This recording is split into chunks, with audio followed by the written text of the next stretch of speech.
Maano pa ito ko eh. Ha? Hindi ko makatulog. Anong sitwasyon po? Nahika? Ingal, ubo. Talaga po yung ganito kung aking buhay eh. Kahirap lang ganito. Hindi makatrabaho.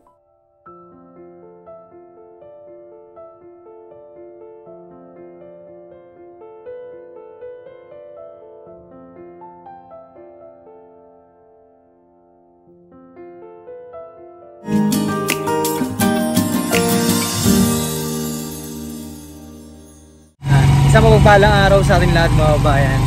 So ngayon dito tayo ngayon sa gitna ng palayan. So ayan, papunta ako ngayon kay Tatay Antonio, yung ating pang-anim na napabahayan.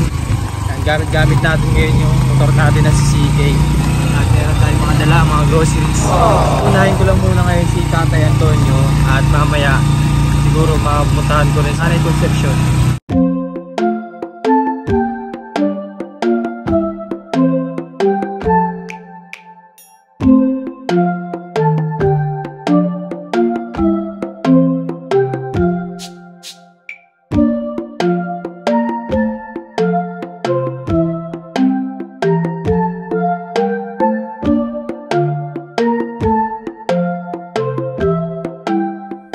So nandito na tayo ngayon kay Tatay Antonio. Kakamustahin na rin natin siya kung ano yung nangyari na rin sa kanya, no?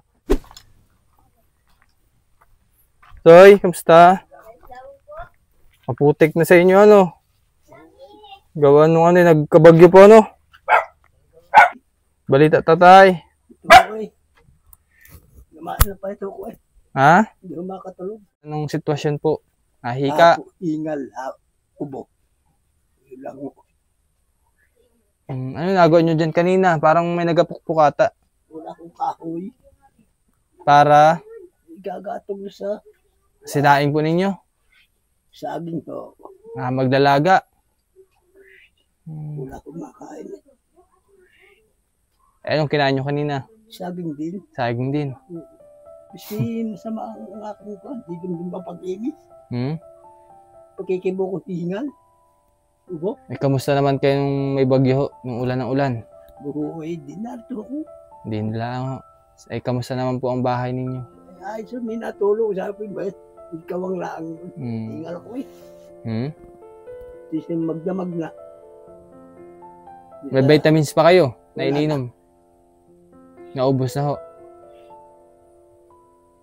Kakoy-kot eh. Kano nga pagpugan eh. Buhay eh. Kasi wala makain, buhay lang. Diyan na lang pala nilagay ninyo yung ano? Diyan nyo na rin po pala nilagay yung mga... Yan ako, sandali lang ba ako? Ako magpapaimis. Sige lang, sige lang. Magpapaimis ako dito, oh. Bakit ko? Diyan nyo na rin po pala nilagay yung mga abubot po ninyo, ano? Oo. Talaga po yung ganito kung aking buhay eh. Kahirap lang ganito.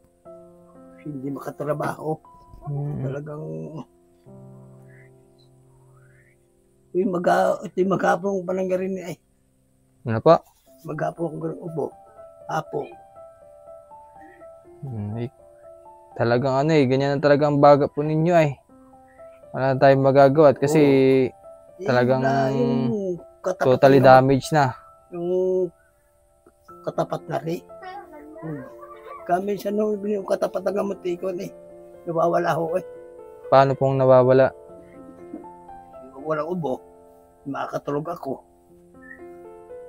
Ay napunta ka sa center? Sa isang kolo. 3 buwan paraway. Ha? 3 buwan kailan po kayo nagpa-check up sa center? Yung 1 buwan pa ho. Yung 1 buwan pa? Ano pong sabi sa inyo? Ay, binila ako ng gamot. Binibigyan lang ng gamot. Ay, ganun po talaga kasi may sakit kayo. Ano po? Kailangan lang sundin talaga kung ano yung binibigay sa inyo. Oo, natanggap ko ba? Ay, nainom po na maayos. Oo, dalawang tablitas ay. Yan ay makakatulong sa inyo paano lang para maresolbuhan lang yung mga naramdaman po ninyo. Oo, gusto kong gumaling. Kasi hindi makatrabaho gumaling lang. Hindi saging pa ang pagkain. Yan ang angan kung hindi rin po nakaisa ko hindi na. Alin ho? Santol. Hmm. Ibibigyan ako ng apo ko galing dyan. Manang wa mo din eh. Oo. O lolo, o dalawa. Pag isa lang. Kahit pa paano naman ay iba-iba na rin ang inyong Oo. lugar. Ano po? Hindi ho naman naulanan. Naulanan. Kaya naman akong palusong pag naulan. Ha? Kaya akong palusong ng mga apo ko, mga anak ko. Dito na lang ikaw, parang ganun, pahinga lang. Oo. Ay, natanggal nyo na pala yung Oo. lutuan nyo doon. Tatanggalin ho lahat yan. Ay, sino po nandini? Sino po kasama ninyo dito? Ako lang. Hindi po dito, sa kabila. Nandito sila kuya. Hindi ho na yan. Nagpapunta doon ata. Kung saan ba? Kung di makapanawag kung ko eh. Sa hirap sa walang hanap buhay, wala akong Yan, dapat pala nilagyan yung tatay ng sapin yung ilalim. Meron ho. Masisira yung inyong Aasin na pati ilalim. kung meron ko ni papapalit ako. Dyan ka na rin tad-tad ng kahoy. Oo.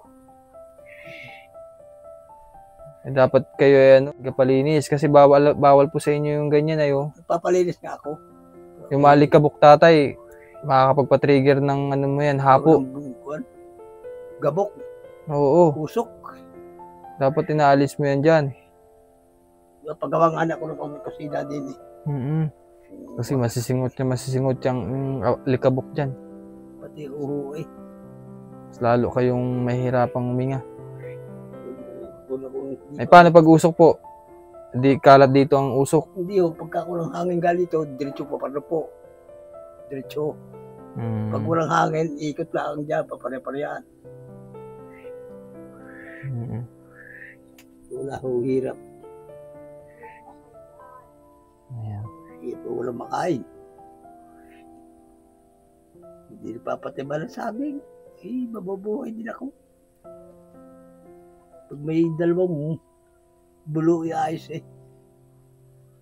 Pagkasyay na. So, wala eh. Talagang wala eh. Wala din ang mga anak ko eh. Anak ako eh kung sa kanila. Kakahiya naman. Wait lang. Totoo eh. Wait lang at may abigay ako sa inyo, tatay.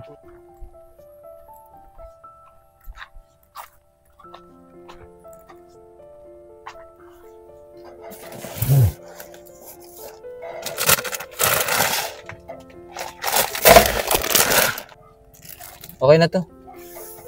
Sa kabila yan. Yeah.